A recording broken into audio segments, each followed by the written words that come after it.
तो कुछ सरकार के जो काम हो रहे थे, जो मुद्दे थे, उसको दिखाया गया, जेलों में डाल दी सरकार। आज आप देखेंगे कि जगह जगह मौलिक अधिकारों का हनन हो रहा है, चाहे आर्टिकल 19 हो, चाहे उसके जो अंदर सब क्लास हैं, उन सबका सबका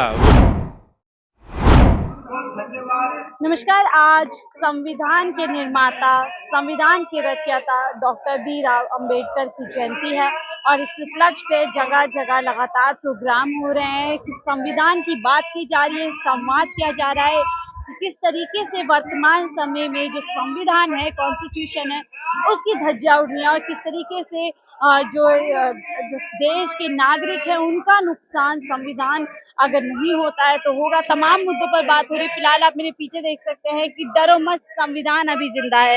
ये कांग्रेस के बैनर तले आज जो है प्रोग्राम हो रहा है। जिस तरीके से आप लोगों को पता है कि राहुल गांधी के तमाम जो भारत जोड़ो यात्रा, उसके बाद उन्होंने एक नारा दिया, जिस तरीके से उन पर कार्यवाही की गई है, संसद की सदस्य दी गई है। उसके बाद उन्होंने एक बात ये कही थी कि डरो मत, और लगातार जो है सरकार के खिलाफ बोलते रहो, अपनी आवाज को उठाते रहो। अगर सरकार की बदनीयत और नियति है तो उस पे सवाल करते रहो। इसी तमाम मुद्दों को लेकर आज यहाँ पर एक प्रोग्राम हो रहा है जिसका नारा दिया गया है, डरो मत, संविधान अभी बाकी। यानी कहीं न कहीं मैसेज दिया गया है कि अगर लोगों के अंदर एक इस तरीके की भावना है कि लोग डरे हुए हैं या खौफ में है वर्तमान सरकार के चलते हुए, बदनीयत या नियति के चलते हुए, तो संदेश यहाँ पर ये है कि डरो नहीं, क्योंकि देश में संविधान जिंदा है और देश हमेशा संविधान से चलता है। कुछ लोग उनसे बात करेंगे सीधा सीधा। मैम, आपका नाम क्या है? उधर पूछिए उधर। चलिए, कुछ और लोग इनसे बात करेंगे। क्या नाम है? जितेंद्र मोहन। आज ये प्रोग्राम है, डरो मत, संविधान अभी जिंदा है, क्या संदेश है इसके जरिए? आप पूरा पूरा पढ़ी नहीं, संविधान बचाओ जन संवाद है, ठीक है। जिस संविधान में आज संविधान जो देखते जो मुद्दा है जन संवाद का, इसमें संविधान को बचाने के लिए बात की जा रही है। जैसे दो अधिकार है, एक राज्यों का है, एक जन का है, जन यानी जनता का है, जिसे मौलिक अधिकार कहते हैं। आज आप देखेंगे कि जगह जगह मौलिक अधिकारों का हनन हो रहा है, चाहे आर्टिकल 19 हो, चाहे उसके जो अंदर सब क्लास हैं, उन सबका सबका वो किया जा रहा है। कहीं न कहीं उसको सैद्धांतिक रूप से तो दिखाया जा रहा है कि सब कुछ ठीक है, लेकिन व्यवहारिक रूप में उस पे दबाव बनाया गया है, कहीं न कहीं उसको माना नहीं जा रहा है। ये सब है, तो उसी को लेके आज हम लोग संविधान जन संवाद का हम लोग सभा रखे हैं। आप लोग कह रहे हैं कि जिस तरीके से जो मौलिक अधिकार है उसका हनन हो रहा है, क्या यही वजह है या और कोई वजह जिसकी वजह से आपको लगता है संविधान बहुत से पत्रकारों का प्रत्येक राज्यों में आप देखेंगी तो कुछ सरकार के जो काम हो रहे थे, जो मुद्दे थे, उसको दिखाया गया, जेलों में डाल दी सरकार, चाहे राज्यों की सरकार हो। जो भी पत्रकारिता के जरिए अगर कोई सरकार की बदनीयत और नियति पे सवाल उठा रहे हैं तो उनको जेल में डाला जा रहा है। हम आज से नहीं डाला गया, बहुत 2014 से ही स्टार्ट किया गया था।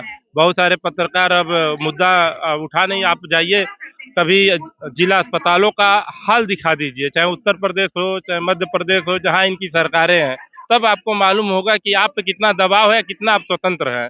उस तरह तो आप स्वतंत्र हैं, हमारे यहाँ प्रश्न करेंगी, कोई सभा होगी वहां पे प्रश्न करेंगी, तब तक तो आप करती रहेंगी पत्रकारिता। कभी जाइए जिला अस्पताल में, वहां देखिए जब लाशों को या कोई कुछ मतलब कुत्ते बेड पे घूम रहे हैं, बैठे हुए हैं, वहां दिखा दीजिए आप मुद्दा। 2014 से पहले ऐसा नहीं होता था।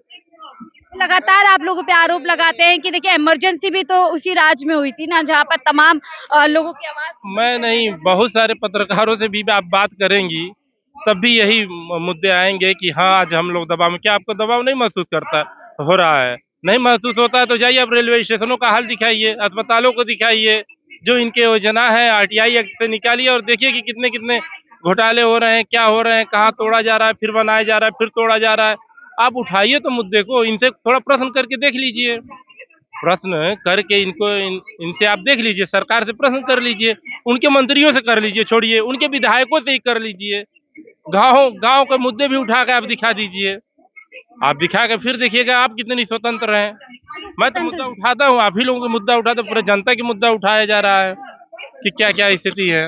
इस तरह आपने जो बात की है कि आजादी की जो पत्रकारिता की आजादी की बात करें, मीडिया की आजादी, इस पे सुप्रीम कोर्ट की भी हाल फिलहाल में टिप्पणी आई थी कि जिस टिप्पणी तरीके आई से, है। तो लगता है क्या उस चीज को लागू किया जाए जिस तरीके से सुप्रीम कोर्ट ने कहा कि भाई सरकार की आलोचना करना जो है सरकार का एक तरीके से पत्रकारिता का काम होता है, वो जो है देश विरोध जी जी जी, लोकतंत्र का चौथा स्तंभ जो है पत्रकारिता है। यहाँ के स्वतंत्र जब तक पत्रकार रहेंगे, मुद्दे जनता के ऊपर आते रहेंगे। जिस दिन पत्रकारों को दबा दिया जाएगा, उस दिन क्या होगा, जनता के मुद्दे सामने बहुत नहीं आ पाएंगे। यदि हम आज यहाँ पे जंतर मंतर पे हम जनसभा कर रहे हैं, संविधान बचाओ जनसंवाद कर रहे हैं, ये मुद्दा आप लोग जहाँ, हम तो यहाँ पे जंतर मंतर के आसपास दिखा सकते हैं, आसपास के लोग देख लेंगे, लेकिन आप लोग एक माध्यम है कि पूरे भारत तक, भारत के एकदम कोने कोने में पहुंचा सकते हैं। इसी तरह जनता के जो मुद्दे हैं, आप जब कोई मान लीजिए मेडिकल की फीस बढ़ गई, आईआईटी की फीस बढ़ जाए, आईएम की फीस बढ़ जा रही है, या कहीं की, तो मुद्दे आप लोग जब दिखाएंगे तो पूरे जन जन तक जाएगा, और आप को रोक दिया जाएगा, तब क्या होगा। सुप्रीम कोर्ट कही ही है, आप उसकी स्टेटमेंट देख ही रहे हैं। और दूसरी चीजें हैं कि आप वर्ल्ड में रैंकिंग देख लीजिए कि कितनी पत्रकारिता स्वतंत्र है, 100 से ऊपर है हम लोग।